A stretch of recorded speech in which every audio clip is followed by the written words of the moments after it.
নমস্কাৰ সপ্তমমান শ্ৰেণীৰ ছাত্ৰ ছাত্ৰীসকল, তোমালোকলৈ মই আন্তৰিক অভিনন্দন জনাই আজি মই মোৰ পাঠ আৰম্ভ কৰিবলৈ লৈছোঁ। আজি মই তোমালোকৰ লগত আলোচনা কৰিম পাঠ 4 সৰল সমীকৰণৰ প্ৰশ্ন 3 আৰু 4 ওপৰত। মই ইতিমধ্যে প্ৰথম দিনৰ পাঠত সৰল সমীকৰণৰ ওপৰত আলোচনা কৰাৰ উপৰিও 1, 2 নম্বৰৰ যিবিলাক প্ৰশ্ন আছিলে তাৰ ওপৰত আলোচনা কৰি তাৰ সমাধানো কৰি দিছিলোঁ। আৰু মই তোমালোকৰ পৰা তোমালোকে কৰা প্ৰশ্ন যিবিলাক উত্তৰ কৰি দিছিলা সেইবিলাকো চালোঁ, ভাল লাগিল তোমালোকৰ ৰেছপন্স পোৱাৰ বাবে। এনেদৰে তোমালোকে মোলৈ কুৱেশ্যন এনচাৰ পঠাই থাকিবা। আজি মই তোমালোকৰ লগত আলোচনা কৰিম, কৈছোঁ ইতিমধ্যে, প্ৰশ্ন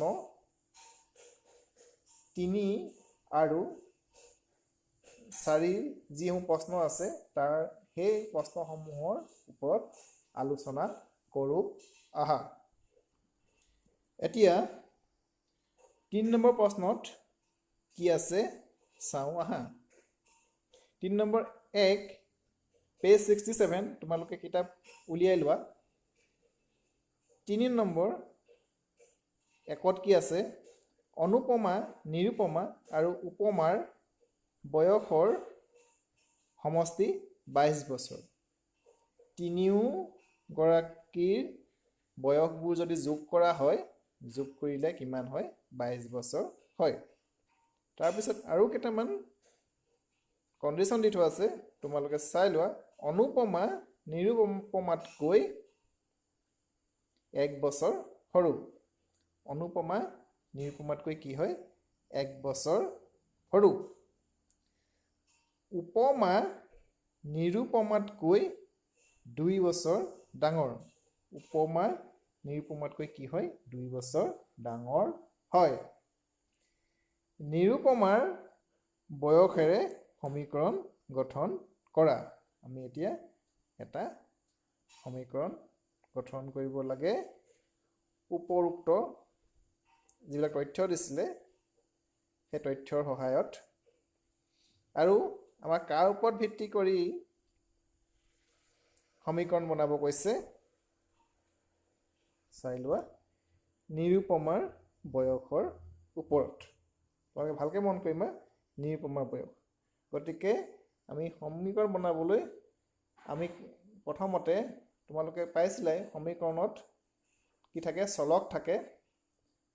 ইয়াত চলক কি ধৰিম? x ধৰিম। আৰু x কাৰ বয়সটো ধৰিম? নিৰুপমাৰ বয়সটো ধৰিম। কাৰণ নিৰুপমাৰ বয়সৰ ওপৰত ভিত্তি কৰিয়ে সমীকৰণটো বনাবলৈ কৈছে।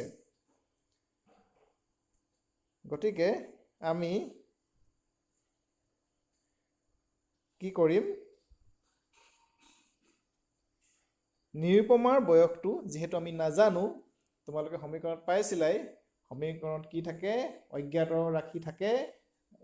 আৰু এই অজ্ঞাত ৰাশিক কিহেৰে সূচিত কৰা হয়? x, y, z আদি ইংৰাজী বৰ্ণমালাৰ আখৰে সূচিত কৰা হয়। এতিয়া সেয়াই হ'ল চলক। আমি ইয়াত চলক হিচাপে x ব্যৱহাৰ কৰিম সমীকৰণটো গঠন কৰিবলৈ। y বা z ধৰিলেও হয়, কিন্তু সৰ্বসাধাৰণতে আমি x ধৰোঁ। এতিয়া আমি কাৰ বয়সটো ধৰিম?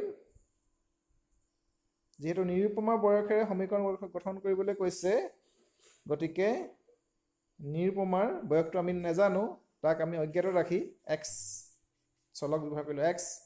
x ধৰি ল'লোঁ। নিৰুপমাৰ বয়স কিমান ধৰি ল'লোঁ? x বছৰ। যিহেতু এইটো বছৰ আছে, গতিকে আমি এককটো এই বছৰ বুলি দি ললোঁ জছোৱা আমি নিৰুপমা বয়সটো কিমান বুলি ধৰিলোঁ x বছৰ বুলি ধৰিলোঁ ধৰাৰ লগে লগে আমি অনুপমাৰ বয়সটো নিৰুপমাৰ বয়সৰ ওপৰত ভিত্তি কৰি পাই যাম এতিয়া ইয়াত চোৱা অনুপমা বয়স কিমান আছে অনুপমা নিৰুপমাতকৈ 1 বছৰ সৰু নিৰুপমা যেটো নিৰুপমাৰ বয়সটো আমি কি বুলি ধৰি লৈছো x বুলি ধৰি লৈছো এই x বছৰতকৈ অনুপমাৰ বয়সটো কি হয় 1 বছৰ সৰু হয় গতিকে 1 বছৰ সৰু হলে -1 যদি 1 বছৰ বেছি দিলোহেতেন তেতিয়া অনুপমাৰ বয়স কি হলহেতেন x + 1 হলহেতেন যেহেতু কি দিছে অনুপমা নিৰুপমাতকৈ 1 বছৰ সৰু বুলি কৈছে সেই কাৰণে আমি অনুপমাৰ বয়স কি লিখিম x - 1 বছৰ তাৰ পৰা উপমা বয়সটো কি আছে নিৰুপমাতকৈ 2 বছৰ ডাঙৰ গতিকে 2 বছৰ নিৰুপমা বয়স কিমান ধৰি লৈছিলো আমি x বুলি ধৰি লৈছিলো তাতকৈ কি হ'ব 2 বছৰ ডাঙৰ 2 বছৰ বেছি মানে +2 x মানে কৰিলে কিমান হ'ব x + 2 উপমাৰ বয়স x + 2 কেনেকৈ হল বুজি পালানে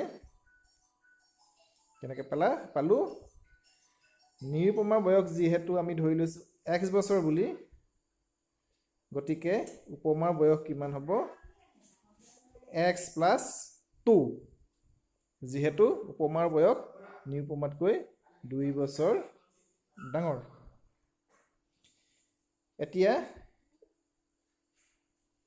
এই বয়স কেইটা কি আছে তুমি কন্ডিশনটো চাই লোৱা অনুপমা নিৰুপমা আৰু উপমা বয়সৰ সমষ্টি 22 মানে গোটেই গিটা বয়স যদি তুমি যোগ কৰি দিয়া গোটেই তিনি গৰাকী বয়স গিটা যোগ কৰিলে কিমান পাবা 22 পাবা নিৰুপমা বয়স আছে x গতিকে x যোগ উপমা বয়স x - 1 যোগ কিমান হ'ব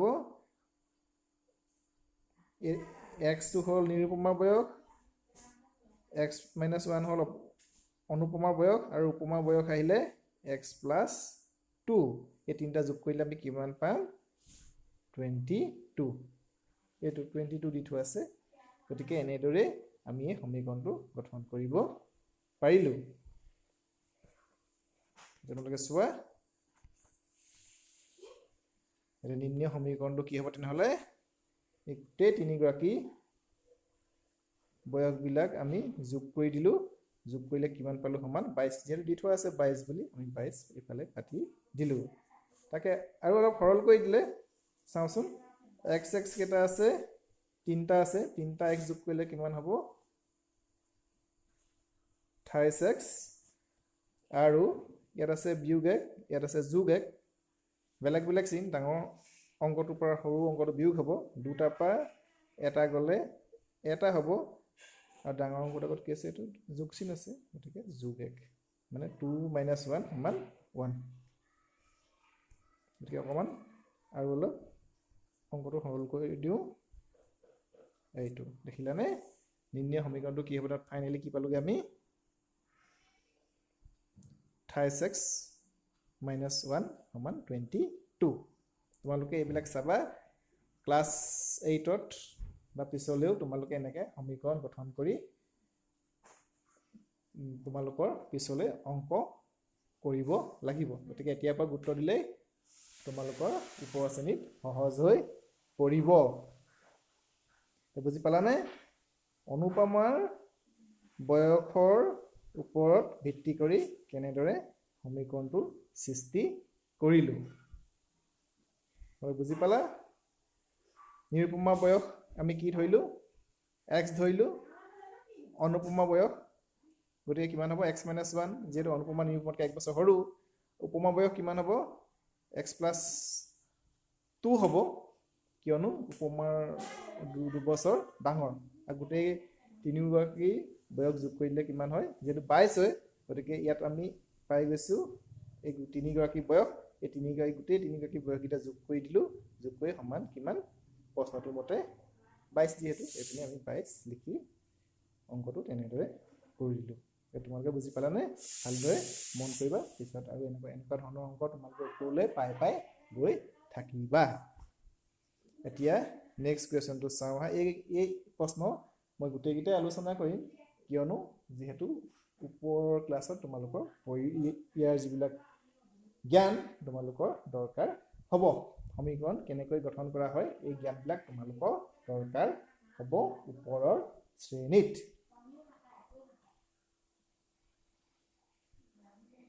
এতিয়া 2 নম্বৰ প্ৰশ্নটো কি আছে? অঞ্জনৰ ককাকৰ বয়স 72 বছৰ। অঞ্জন নামৰ এজন ল'ৰা, তেওঁৰ ককাক মানে দেউতাক, তেওঁৰ বয়স কিমান? 22 বছৰ। 72 বছৰ। ককাকৰ বয়স অঞ্জনৰ বয়সৰ 7 গুণতকৈ 2 বেছি। ককাকৰ বয়সটো কি হয়?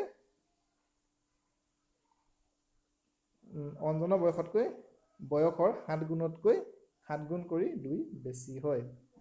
এতিয়া তোমাৰ সমীকৰণ গঠন কৰিব লাগে। প্ৰথমতে আমি কি ধৰি ল'ম? অঞ্জনৰ বয়সটো ধৰি ল'ম। ধৰা হ'ল অঞ্জনৰ বয়স কি ধৰি ল'ম?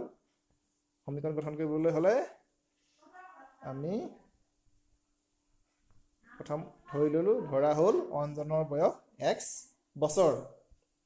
চলকটো দেখিছা, x ব্যৱহাৰ কৰিছোঁ। আমি যিহেতু অঞ্জনৰ বয়স নাজানো, গতিকে অঞ্জনৰ বয়সটো আমি ধৰি লৈছোঁ অজ্ঞাত ৰাখি। কি ধৰি লৈছোঁ? x বছৰ। অঞ্জনৰ বয়স x বছৰ। গতিকে এই যিটো কণ্ডিশ্যন আছে, ককাকৰ বয়স কি আছে? অঞ্জনৰ বয়সৰ 7 গুণতকৈ 2 বেছি। আমি ইতিমধ্যে 1 নম্বৰ প্ৰশ্নত সমীকৰণ গঠন কৰিছিলোঁ।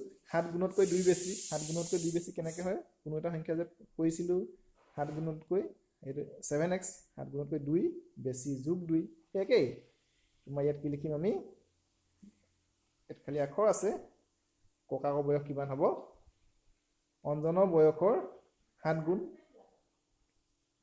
7 গুণতকৈ এই 2 প্লাছ 2 বেছি। এইটো ওলালে তোমাৰ কাৰ বয়স? ককাকৰ বয়স ওলাল। এতিয়া কিন্তু ককাকৰ বয়স কিমান দি থোৱা আছে? তোমাৰ কিমান দি থোৱা আছে? 72 বছৰ বুলি দি থোৱা আছে। গতিকে নিম্ন সমীকৰণ কিমান হ'ব? এইফালে তোমাৰ ককাকৰ বয়স কিমান পাইছা?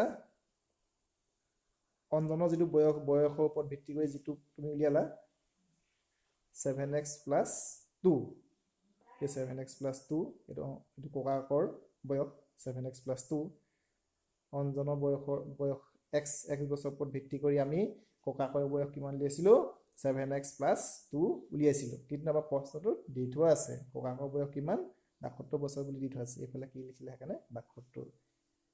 এইফালে অঞ্জনৰ বয়সৰ ওপৰত ভিত্তি কৰি উলিয়াই যিটো দি থৈছিলে, অঞ্জনৰ বয়সৰ ওপৰত ভিত্তি কৰি উলিয়াইছিলোঁ ককাকৰ বয়স। সেই ককাকৰ বয়সটো কিমান আচলতে? 7x plus 2। কিন্তু আমাৰ অলৰেডি কুৱেশ্যনটো দি থোৱা আছে ককাকৰ বয়সটো কিমান? 72 বুলি। সেইকাৰণে এইফালে লিখিলোঁ 72। এইটোৱে হ'ল নিম্ন সমীকৰণ আমাৰ যিটো উলিয়াবলৈ কৈছিল। এতিয়া পিছত চাওঁ আহা। এটা বৰ্গৰ পৰিসীমা 72 চেণ্টিমিটাৰ। বৰ্গটোৰ পৰিসীমা 72 চেণ্টিমিটাৰ বুলি দি থোৱা আছে। বৰ্গৰ পৰিসীমা সূত্ৰটো কি আছিলে? 4 পূৰণ বাহু। বাহু যাৰ মান নাজানো, গতিকে আমি বৰ্গটোৰ বাহু যিহেতু নাজানো তাক x বুলি ধৰি লওঁ। ধৰা হ'ল বৰ্গটোৰ এটা বাহু দিশ কিমান? আমি x ধৰি লৈছোঁ, নাজানো। আৰু ইয়াত চেণ্টিমিটাৰ কেলৈ লিখিছোঁ? কাৰণ এইটো চেণ্টিমিটাৰ দি থোৱা আছে। এতিয়া যদি বৰ্গটোৰ বাহু x হয়, তাৰ পৰিসীমা কিমান হ'ব তেনেহ'লে? সূত্ৰ মতে 4x হ'ব। বুজি পাইছা? এটা বৰ্গৰ বাহুৰ দিশ যদি x হয়, তাৰ পৰিসীমা কিমান হ'ব? 4x হ'ব। গতিকে বাহুটোৰ দিশ x হ'লে তাৰ পৰিসীমা কিমান হয়? 4x হয়। এইটো হ'ল বৰ্গটোৰ পৰিসীমা। কিন্তু ইতিমধ্যে আমাৰ বৰ্গটোৰ পৰিসীমা দি থোৱা আছে কিমান? 32 বুলি। গতিকে এইফালে কি লিখিম? 32। এইটোৱে হ'ল নিম্ন সমীকৰণ। বুজি পাইছা তোমালোকে? গতিকে নিম্ন সমীকৰণটো হ'ব 4x is equal to 32 এতিয়া নেক্সট পিছৰ প্ৰশ্নটো চাও আহা ৰমেনৰ দেউতাকে প্ৰতি কিলোগ্ৰাম 20 টকা দৰত আলু আৰু প্ৰতি কিলোগ্ৰাম 10 টকা দৰত পিয়াজ কিনিলে তেওঁ আলুৰ পৰিমাণতকৈ 1 কিলোগ্ৰাম কম পিয়াজ কিনাৰ পিছত বেপাৰীক 50 টকা দিলে গতিকে আমি সমাধান কেনেকৈ কৰিম প্ৰথমতে কি কৰিবা ৰমেনৰ দেউতাকে প্ৰতি কিলোগ্ৰাম 20 টকা দৰত আলু আৰু প্ৰতি কিলোগ্ৰাম 10 টকা দৰত পিয়াজ কিনিলে তেওঁ আলুৰ পৰিমাণতকৈ 1 কিলোগ্ৰাম কম পিয়াজ কিনাৰ পিছত বেপাৰীক 50 টকা দিলে পইচা কিমান দিছে 50 টকা এতিয়া আমাক কি দিয়া নাই আলু কিমান কিনিলে নাই দিয়া আমি ধৰি ললো আলু কিমান কিনিছে x কিলোগ্ৰাম চলক x বিভাগ কৰিলো x কিলোগ্ৰাম আমি ধৰি ললো গতিকে আলু কিনিলে x কিলোগ্ৰাম গতিকে পিয়াজ কিমান কিনিব প্ৰতি কিলোগ্ৰাম 10 টকা দৰত পিয়াজ কিনিলে তেওঁ আলুৰ পৰিমাণতকৈ 1 কিলোগ্ৰাম কম পিয়াজ কিনিলে তেওঁ আলুৰ পৰিমাণতকৈ 1 কিলোগ্ৰাম কম পিয়াজ কিনিলে পিয়াজ কি কিনিছে 1 কিলোগ্ৰাম কম কিনিছে গতিকে আমি কি হ'ব তেনেহ'লে আলুটোৰ ওপৰত আলু যিমান কিমান কিনিলে তাৰ ওপৰত ভিত্তি কৰি আমি পিয়াজ কিমান কিনিলে লিখিম x - 1 আলু কিনিছিলে x কিলোগ্ৰাম গতিকে পিয়াজ কিনিব কিমান x - 1 কিলোগ্ৰাম যেহেতু আলুৰ পৰিমাণকৈ পিয়াজ 1 কিলোগ্ৰাম কম এতিয়া প্ৰতি কিলোগ্ৰাম আলুৰ দাম কিমান 20 টকা 1 কিলোগ্ৰাম আলুৰ দাম 20 টকা গতিকে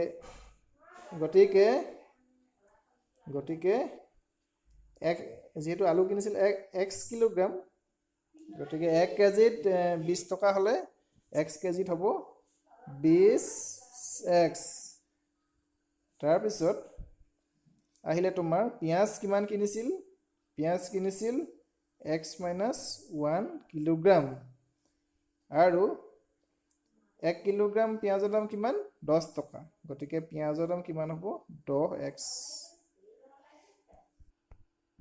এতিয়া সমীকৰণটো কেনেকৈ গঠন হ'ল চাওঁ আহাচোন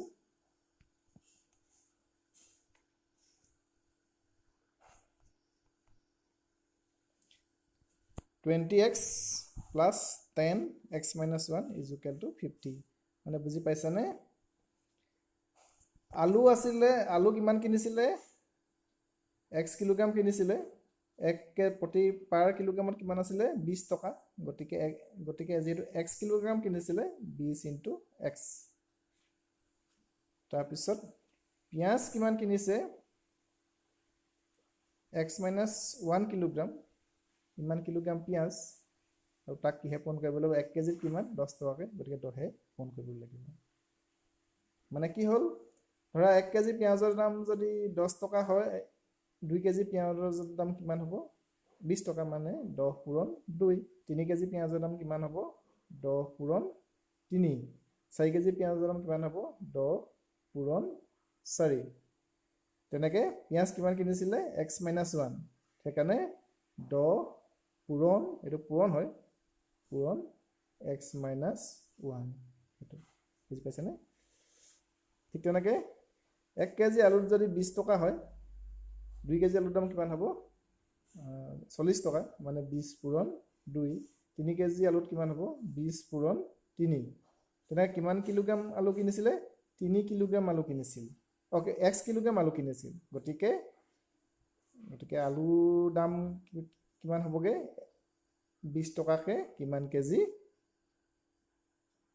1 কেজি হলে 1 পূৰণ কৰে 2 কেজি হলে 2 পূৰণ কৰে 3 কেজি হলে 3 পূৰণ কৰে ইয়াত কিমান কেজি আছে x কেজি আছে সেইকাৰণে কি পূৰণ কৰিলো x পূৰণ কৰিলো এইটো হ'ল কিহৰ দাম আলুৰ দাম আৰু পিয়াজৰ দাম কিমান আছিলে আগতে যে লিখি থৈছিলো এইটো 10x - 1 গম পাইছে এইটো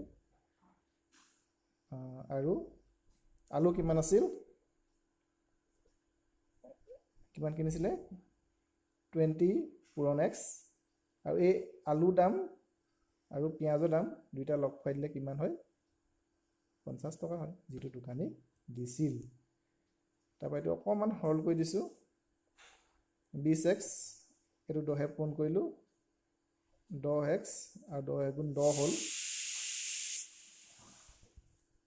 তাৰপিছত ইয়াত x কেইটা আছে 20টা ইয়াত 10টা 20 30টা আৰু এইটো কিমান বিয়োগ আহিলে সমান 50 এনেদৰে আমি সমীকৰণটো গঠন কৰিলোঁ এতিয়া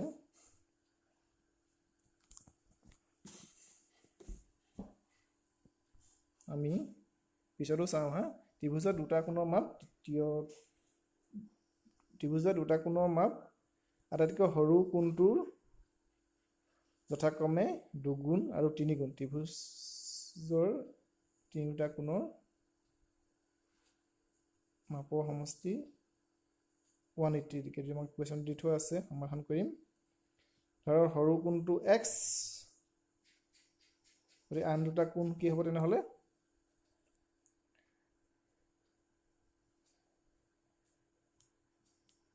কিমান আছিলে সৰু কোণটো কিমান ধৰি ল'লা x বুলি ধৰি ল'লো গতিকে বাকী দুটা কিমান হ'ব বাকী দুটা 2 গুণ আৰু 3 গুণ আছে 2 গুণ মানে twice x আৰু ইটো আছে thrice x 3 গুণ thrice x হ'ব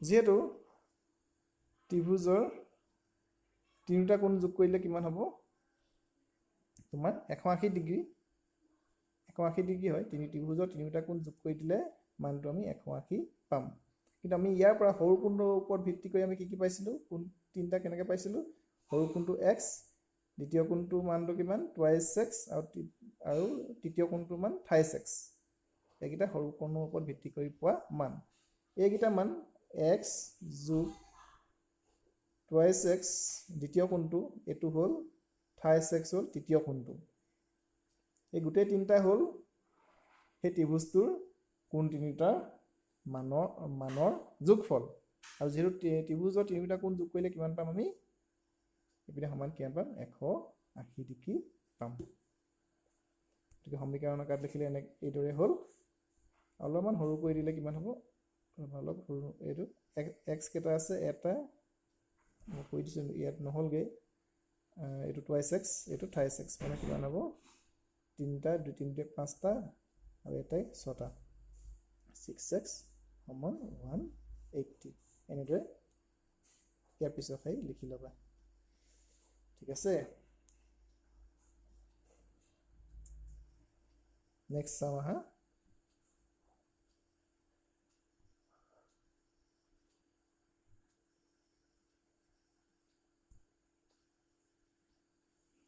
বন্ধনীৰ ভিতৰত থকা মানটোত সমীকৰণটো সিদ্ধ হয়নে নহয় চাওঁ আহা এটা সমীকৰণ দিলে সিদ্ধ হয় নহয় চাওঁ আহা এইটো কি আছে সমীকৰণটো কি এনেকৈ আছে x + 5 = 0 আৰু মানটো দি দিলে x মানটো কিমান -5 এই মানটো সমীকৰণটোক সিদ্ধ কৰে নে নকৰে আমাক চাবলৈ কৈছে প্ৰথমতে আমি কেনেকৈ কৰিম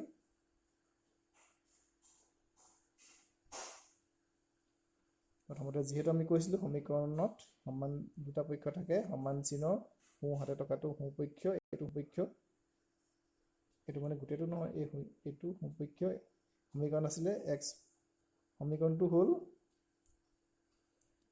x + 5 = 0 এইটো যেহেতু এই সমান চিহ্নটো বাওঁ হাতে আছে ইয়াক কয় বাওঁ পক্ষ এই শূন্যটো হ'ল এই সোঁ হাতে আছে যেহেতু সমীকৰণটো সোঁ হাতে আছে ইয়াক কোৱা হয় সোঁ পক্ষ এতিয়া সমীকৰণটো বাওঁ পক্ষ পাতিলোঁ বাওঁ পক্ষ কি আছে x + 5 পাতিলোঁ আৰু x ৰ মানটো আমাক কিমান পাতিবলৈ কৈছে ব্ৰেকেটৰ ভিতৰত বিয়োগ 5 আমি এই x ৰ জেগাত আমি এই x টোৰ জেগাত আমি কি পাতিব লাগিব -5 পাতিব লাগিব তাৰপৰা এইটো যোগ চিন যোগ তাৰপিছত কি লিখিম 5 এই 5টো এইটো 5 এই যোগ চিনটো এই যোগ চিন আৰু এই বিয়োগ 5টো ক'ৰ পৰা আহিলে এই এক্সৰ জেগাত আমি বিয়োগ 5 পাতিলোঁ কেলে পাতিলোঁ কাৰণ এই এক্সৰ মানটো বিয়োগ 5 আমাক প্ৰশ্নটোতে পাতিবলৈ কৈছে গতিকে বুজি পালা হেতু এক্সৰ জেগাত -5 পাতিলোঁ কেলে পাতিলোঁ আমাক ইয়াত পাতিবলৈ কৈছিলে এই যোগ চিনটো যোগ চিন 5 টো 5 তেনেকৈ পাতিছোঁ তাৰ পিছত কৰিলে কিমান হ'লে সমান শূন্য ল'লে আৰু শূন্যটোৱে হ'ল এই সমীকৰণটোৰ সোঁ পক্ষ হয়নে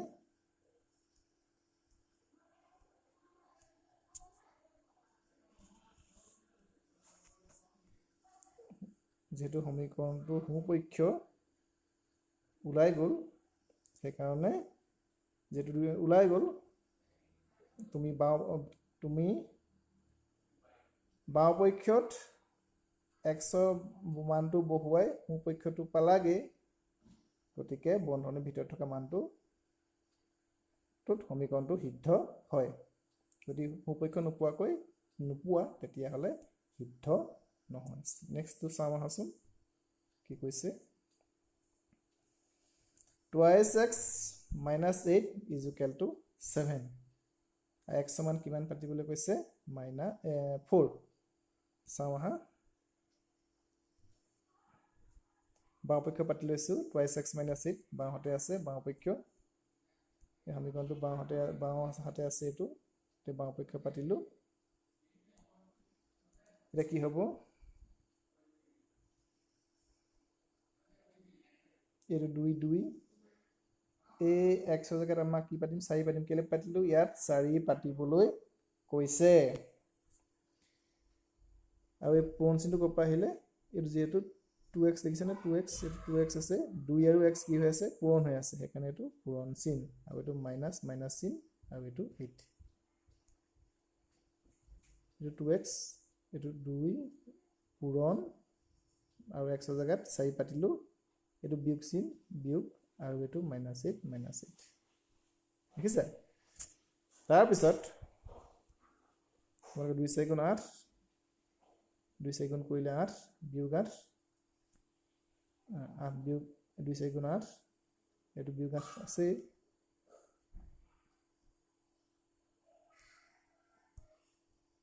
তাৰপিছত কি হ'ব তোমাৰ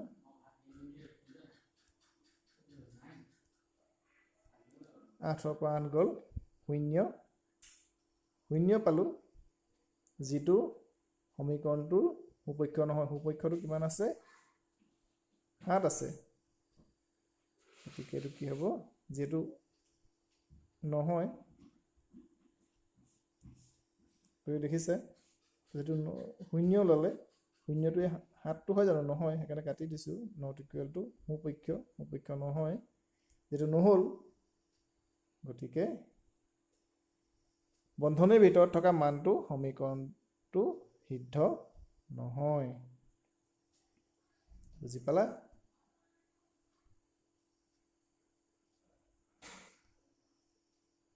3 নম্বৰটো তোমাৰ ভগ্নাংশত আছে x/3 + 6 = 7 x ৰ ভ্যালু কিমান পাতিলৈ গৈছে মোৰ থাকি গৈছে x ৰ ভ্যালু তোমাৰ 3 পাতিব কৈছিল 3 পাতিছো